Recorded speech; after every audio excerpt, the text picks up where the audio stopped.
I got so tired of just being known as the guy that like falls victim to everything. You know what I'm saying? Yeah, dude. Like I got so tired of that. I got so tired of being the guy that was just completely undisciplined, that people just expected to fuck up. Like there's people still to this day that just think that he's just always gonna be a fuck up. Like he'll do good for a little bit, he'll make something good out of himself, and then he will go and fuck it up. He will make the wrong choices. He will make the wrong decisions. He will fall victim to vices. He will go right back to where he was before. He can only hold on to that good stuff for so long. Life on EJ. Life on EJ. Yeah, yeah.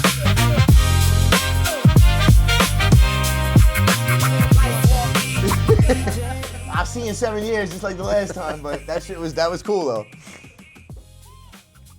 That's funny. All right, so we're on the pod, man. Life on E, what it's like to be on empty versus to be refueled and going forward. What is it like to have a lot of responsibilities on your plate versus being on E? Because I thought at one point when I was acting like a baby, I didn't want responsibilities. I abandoned them. I was crying and complaining, EJ, about the things I had on my plate. We spoke this morning, and now I'm like, what a privilege to have the problems that I've begged for. What a privilege for you to be able to run the operations of a sober house business. What a privilege for me to be able to be dealing with real estate and my personal investments and my business all at the same time. And my beautiful relationship. What a privilege, because we have perspective. What's it like to have a lot on your plate and to be able to manage the perspective? What have you done in the past with a lot on your plate? How are you going about it now? In the past, when I had a lot on my plate, I spiraled out of control because I thought that I couldn't handle it because it was too much for me to kind of juggle.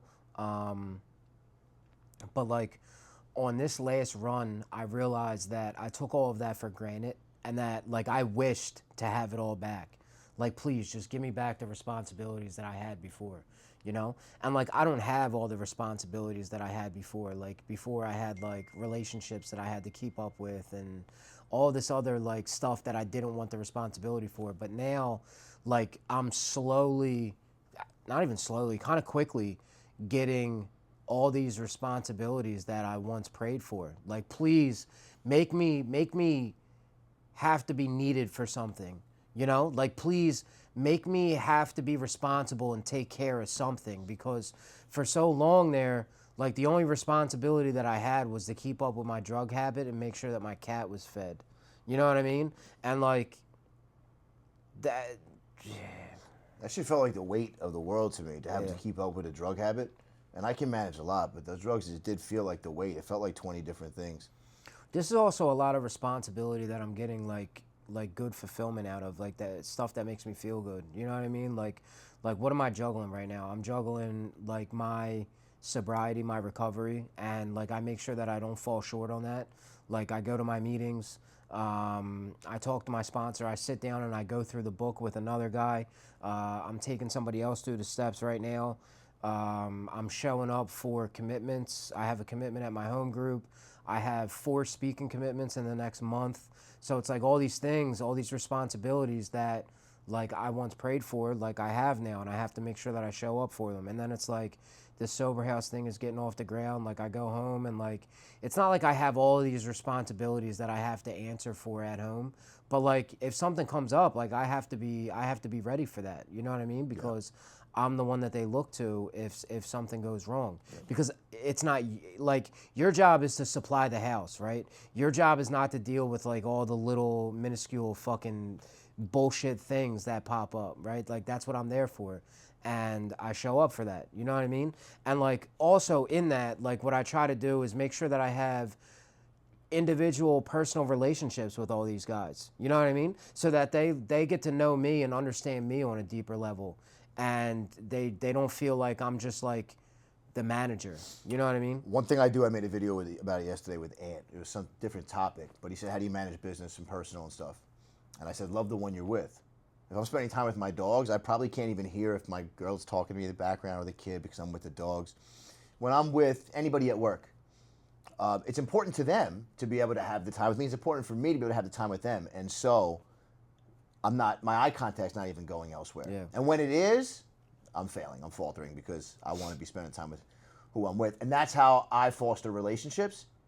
And it's done a lot for me. So I love that you say that. It's important. And when you just laid out this list of responsibilities you have, it's funny because, like, welcome to it, you know?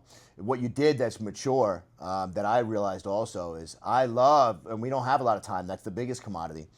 I love being able to fill my day with the things that matter to me. And so in order for us to do that, what we've had to do is not be a child where we just take on everything, the dumbest things. You move that piece out. Free up some space for something that actually matters, something that's actually healthy. Like, for instance, a fucking toxic relationship. That's what recovery is. And then find time, and you and I do this, we do a lot of self-reflection. We do it here together to be grateful for the things we do have so that we don't get overwhelmed. For instance, I called you the other day. It had to do with business. And but you were involved in something in your personal life. You're doing step work or something. Like, hey, we might doing step work. No problem, man, call me back. You know, but things overlap, and it's just about not letting it in just the wrong time turn you crazy. Like, you don't understand, I got a million things going on. I have to be sure not to do that. I'm a mature man, but, like, you know, I'll throw an adult temper tantrum and, like, wig out about the stuff that I've begged for. You ever do that shit? Yeah, I've always done that shit, and that's why, like, nowadays, like, I really pride myself on being the guy that's poised at all times. You know what I mean? Like, even when things are going good, like, I try not to show too much excitement, because it's like, I don't know, it's like what a child does. You know what I mean? Yeah. Like, when a child gets a new toy or a new video game or something, they're up in arms, like, oh my God. You know what I mean? Like, things are going to go good. Of course they're going to go good. Dude, I'm putting in a lot of work for them to go good. So, of course, that's what the result is going to be. Stay poised, man. Yeah. You know what I mean? Act like you've been here before. Yeah, that's what I was going to say. And, like, that's what I try to do. And then when things are going bad, it's like, stay poised. You know what I mean? Like, you're going to get through it. Anything that I'm going to go through is nothing that I haven't been through before. You know what I mean? And I've gotten through it. Now, there's times where things went bad and I just refused to deal with it and just abandoned all responsibilities, and everything in my life comes burning down, dude. Like, I burned the whole city down because of a couple of responsibilities that overwhelm me, and I just don't want to be that person. I also don't want to be the person that gets overzealous and overexcited because things are going good and I think that I'm better than anybody and I think that I have it under control. You know what I mean? It takes effort to balance all of these things out and make sure that each cup is getting enough water in it. Yeah. You know what I mean? Yeah, that's why I don't have an ego, man. Sometimes I'll be proud of myself. Less than I probably should. Because I see people that have accomplished this thing so well. And I don't have an ego because things can spiral out very quickly. And so I never am feeling myself too much. I'm just grateful for the day that I just got through and that I did what matters the most to me, and they happen to be high-level things. I saw a Jordan Peterson thing the other day. It's a clip. I think I sent it to you. You might have seen it. Maybe not. But he was talking about when people are in, like, the depth of their suffering. And then he talked about you have to have a vision that can even help you see through the suffering. Because we start to unwind completely during that suffering. And if you have a strong enough vision or a purpose, something that matters, you know, you might by the skin of your teeth get through. What were you holding on to that got you through? Because we had bad coping. So we get into drugs. So our problems could have just lived right here. We took them all the way down here. Made it as bad for ourselves as we possibly can. From my experience, I haven't seen much worse. And then we have to climb ourselves out of it, and we're resilient because of that. But it actually gets way deeper than I thought it could. It gets so bad that there were times where I didn't feel like I was going to be able to make it out of it. And I know you've experienced the same. What did you see for yourself that got you through? I've had a vision of what I want my life to be since I was a kid. And I'm childlike in my pursuits and visions and dreams. And so it's like, I always saw that, and my internal compass wouldn't let me go live there. I couldn't accept. And I wonder what that piece is in other people. So, 10 years ago, I didn't have it. 10 years ago, I never really made anything of myself, whether it be, like, in my career or, like I was never able to achieve any kind of like real sobriety. I never really did anything impactful. I was just like existing.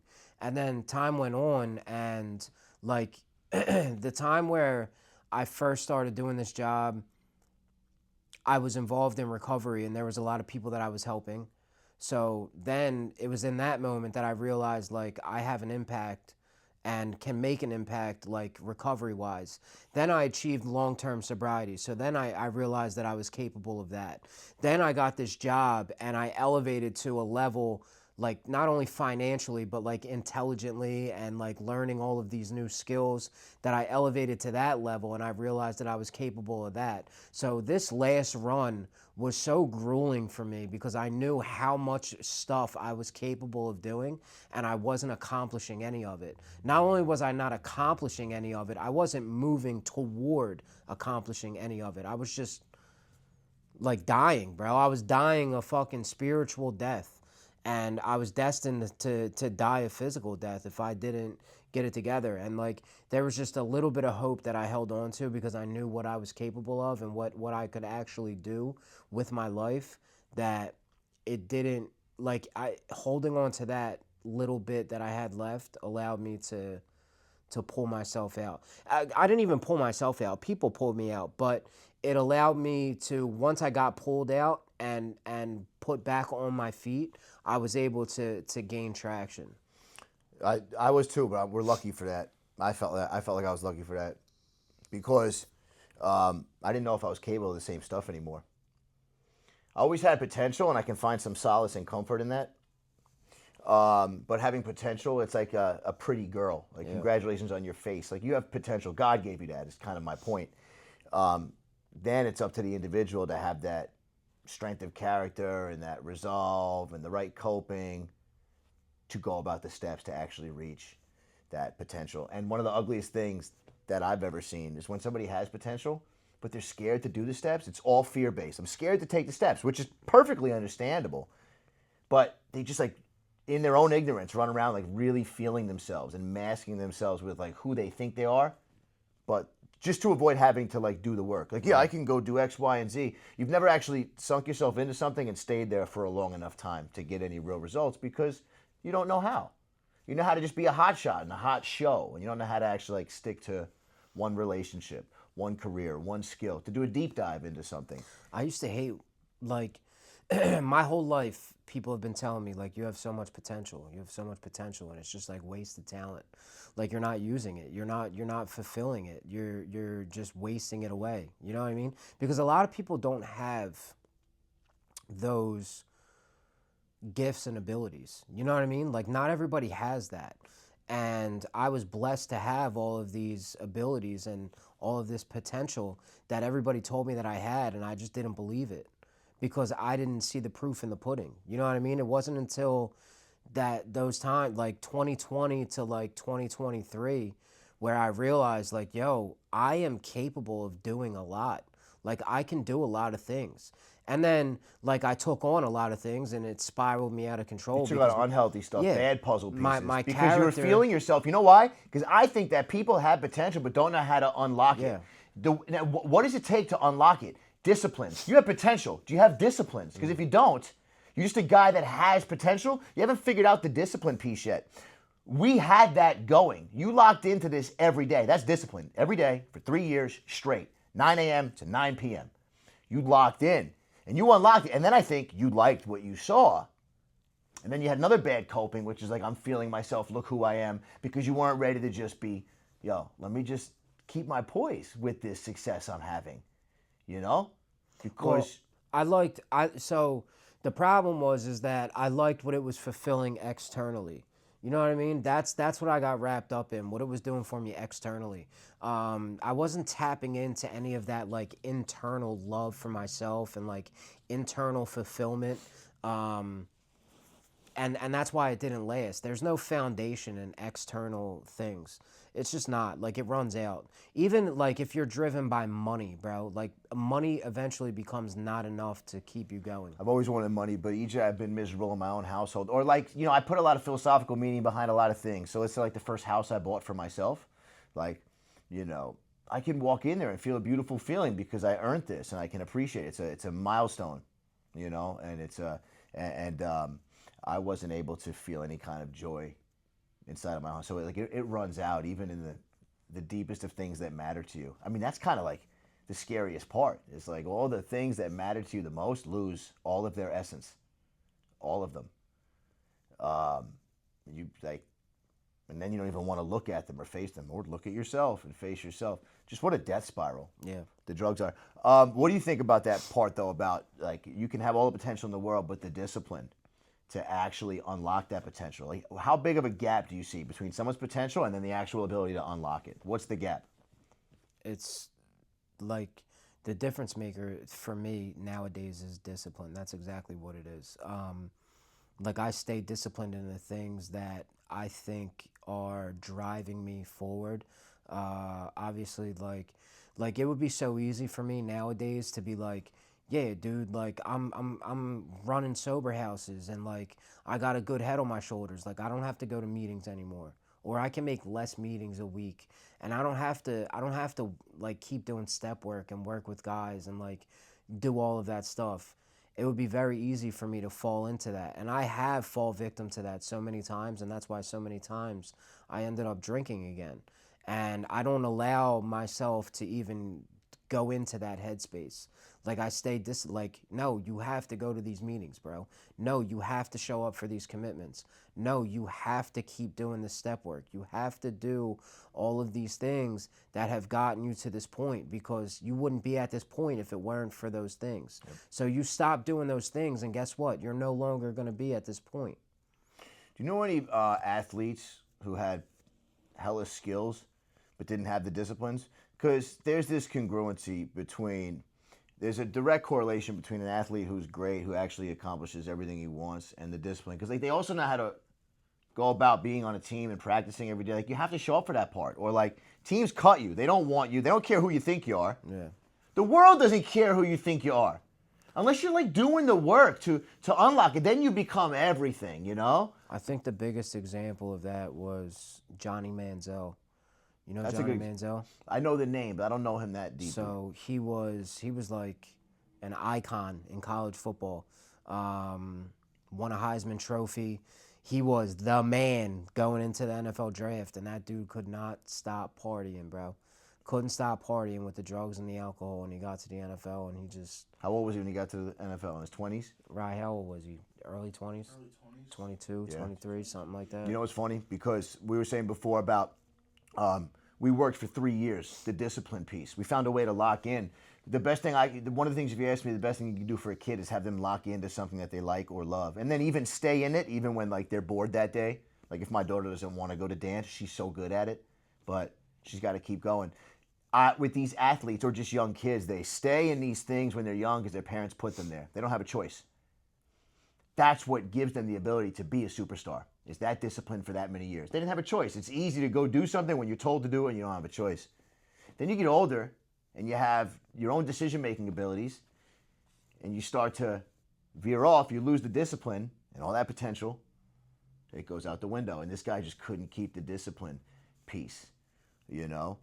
A lot of time, and that happens all the time. You know, people can only keep the things, the discipline about when they're told to do it. When you leave them to their own devices, if they don't have that skill, everything falls away. Also, what happens? You had discipline, you had all this money coming in, but then what happens? You get exposed to the world, to women, to all this stuff. That's you or athletes exposed to partying, exposed to attention.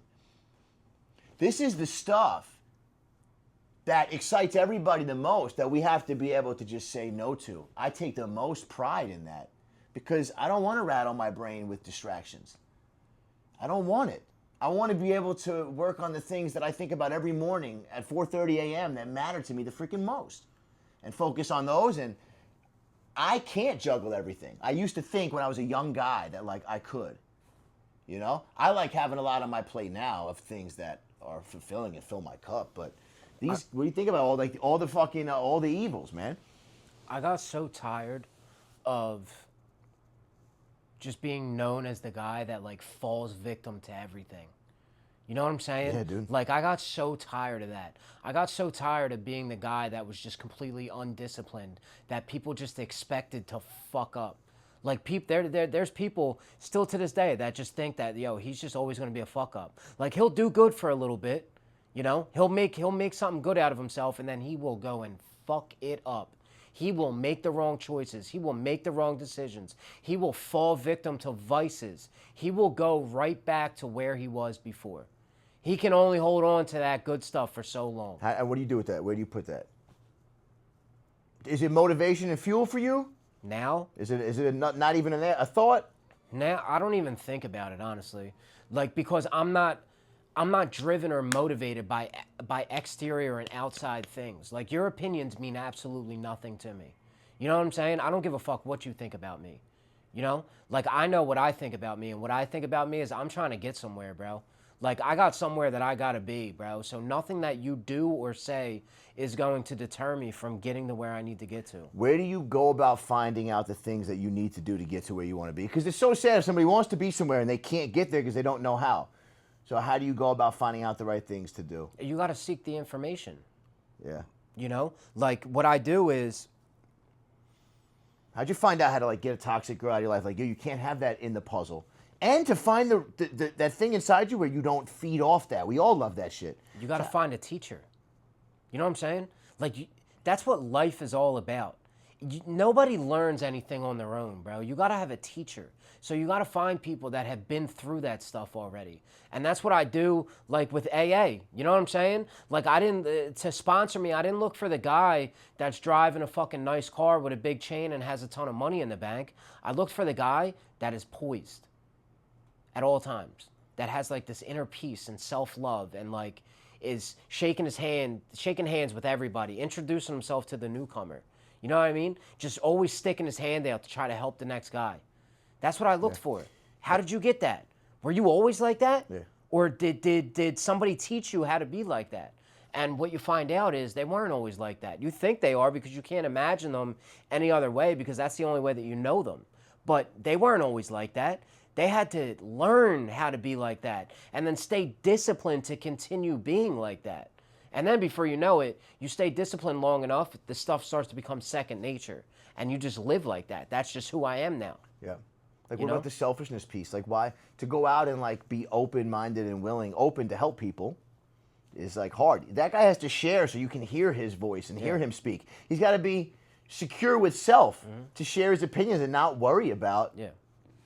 how other people feel. That's what I do now. And then you just do it selflessly because you said it becomes second nature. That's just Yeah. what you do. That's what I do. You were selfless in character, in business when we met. One of the best qualities about you. What can I do for a team? Maybe because you grew up always with teams and people around you. And I'm selfless. I meet a lot of selfish people. What's in it for me right now? You know, but I reward high character the most. You know what's crazy, dude? Like, I take a lot of pride in that. And, like, that feels good to have somebody say that about me, that I'm selfless, because in all reality, like, I'm selfish and self-centered to the core, bro. Like, I really am, dude. I always have been. And, like, that's the nature of what my disease is. That's the nature of my alcoholism. I'm selfish and self-centered to the core. When you think about it. You put a drink in me. Am I still selfless? No, you're like off the wall. Yeah. You're on one. You're like, and that's me to my core. You know what I mean? it's hedonistic. That's me to What my else core. is out there Yep. for me right now to What- serve my feelings and emotions? What can I get from you? Yeah. What can I get out of you? What can you do for me? And if it's nothing, then I'm not talking to So you. maybe when you're selfless, it's because you're selfless because you're playing the game with people that you hold in a high regard. What maybe, you know, and you feel like it's important enough to move correctly. It's funny, deep down, I guess when it matters, you know how to move correctly. It's just annoying. Yeah. And obviously people have always mattered to you because there's certain people that you move correctly around. You'll bite your tongue. You won't go for self first. Yeah. You're selfless first because maybe you want to get something out of it. And that's okay. As long as it's a mutually beneficial relationship. I think I'm driven to be selfless because I know that if I'm not, I will die. Yeah, you kind of know what happens when you just feed that beast inside you and just feed self. What a blessing that is. What a fucking blessing. To know that is. yourself a little Oh bit. my God. Because when you actually give a fuck about your life. for so long, I would do these things and I would have no idea. Like, I'd be like, why am I doing this? You know what I'm saying? Why do I keep doing this? Why? Why am I alone again? Why is there nobody around me again? You know what I mean? Why does nobody want to be around me, bro? And I couldn't understand it until I came to realize nobody wanted to be around me because I was a selfish fucking piece of shit. Because I was only out for myself. Because if you couldn't do anything for me, I wanted nothing to do with you. Yeah. Until I needed you again. Yeah. You know what I'm saying? And then when I need you again, you finally have caught on to my shit and you're not willing to fucking help me anymore. They finally and caught on then to what shit. I think is you turned your back on me. Yeah. Yeah. They turned their back on me. They ain't real.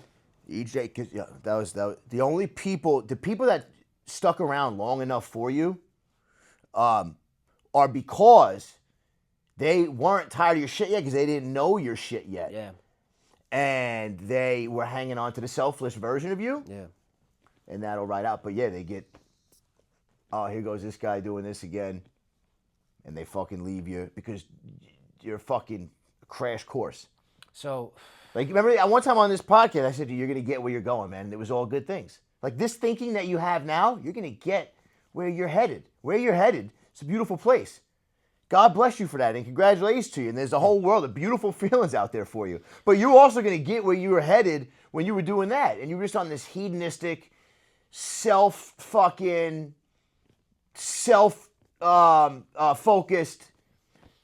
mission and you couldn't slow down. No. People used to say when I was a younger guy, you need to. One time when I was using, the drug dealer said to me, like, you need to go sit down for a while, man. Yeah. That's bad. Yeah, right. You know what I mean? That was just too much, man. Told me I need to go sit down. I'm like, who the fuck are you? But the drug dealer's telling you that. Yeah, because anyone can see it a mile away. We just hate to hear it. You know, one time I saw a guy that I was locked up with, and I'm walking down the block, and I was back in relapse. And as I was going away, my back was turned to him and walking the other way. The guy goes, "Hey, Pod." That's the intake out in New York, where I'm from, when you get arrested. Just telling, I'm like, what the? Just telling me where I'm headed.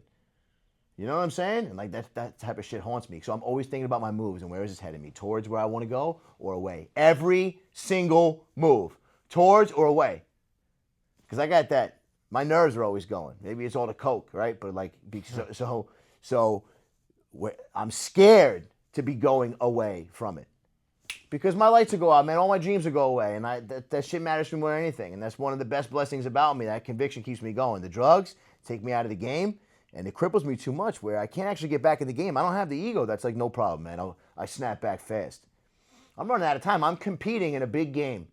I'm under no illusion that like I can be 50% of who I am and who I have. And at a 50% speed, I can accomplish what I want. I'm going to fail. And I'm scared to fail, bro. You know what I found out too, man? Like, when I move in these selfless ways, like, things just kind of work out for me, bro. You know, like when I sacrifice and do things that I don't necessarily want to do, but it's the right thing to do, like that comes back around, dude. You know, and things just start to work out for me. Like,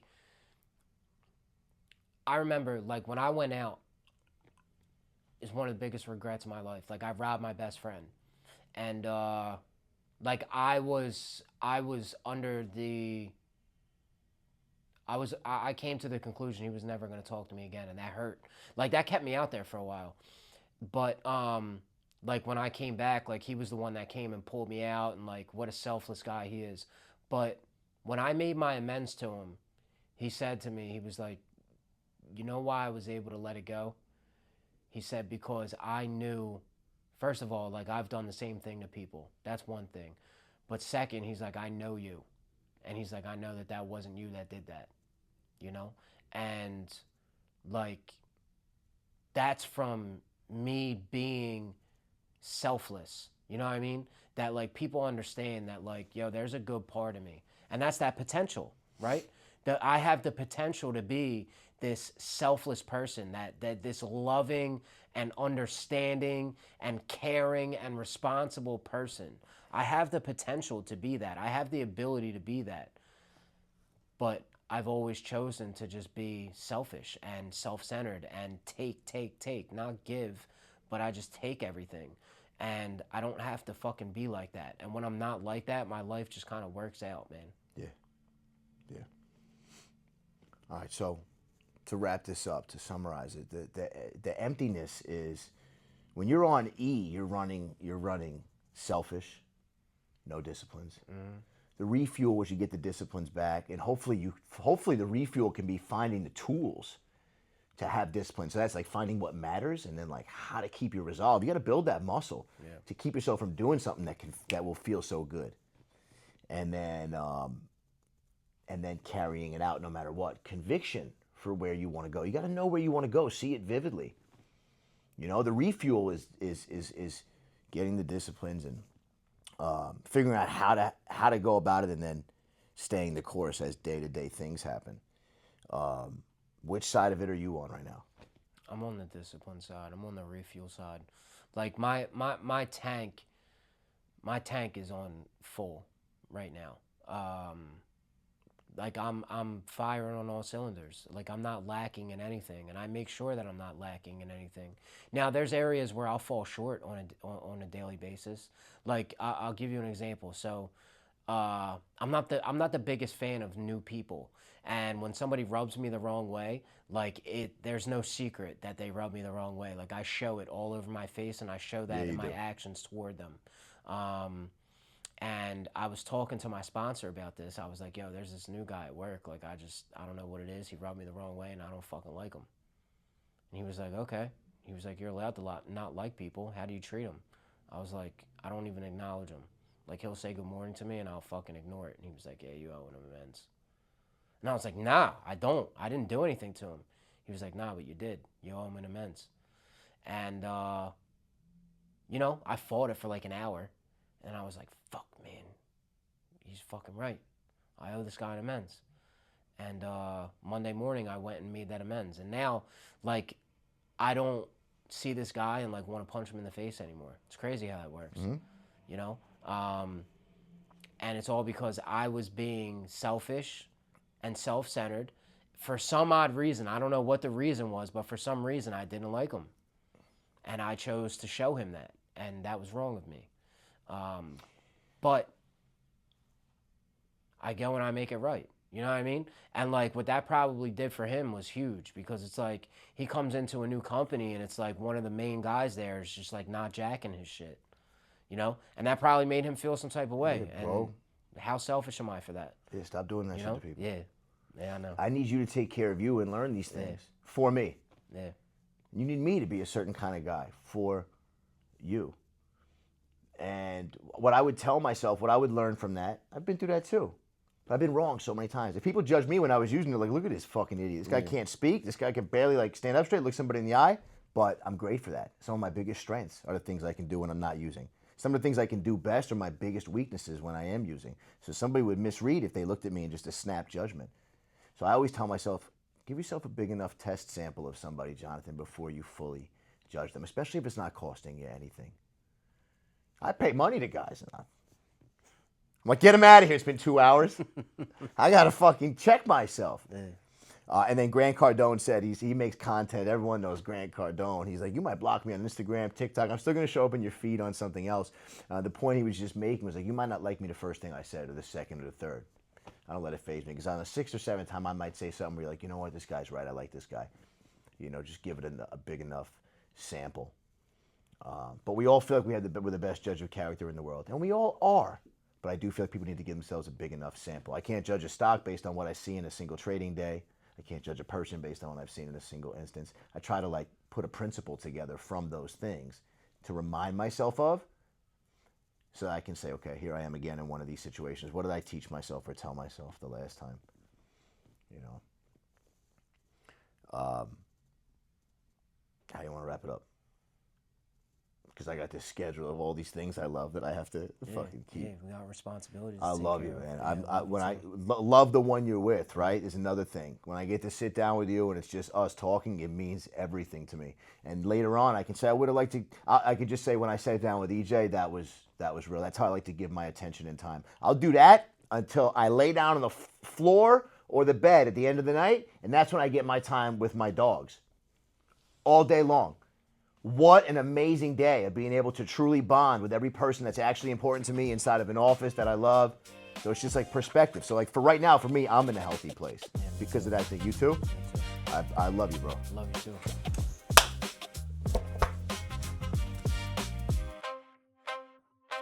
Life on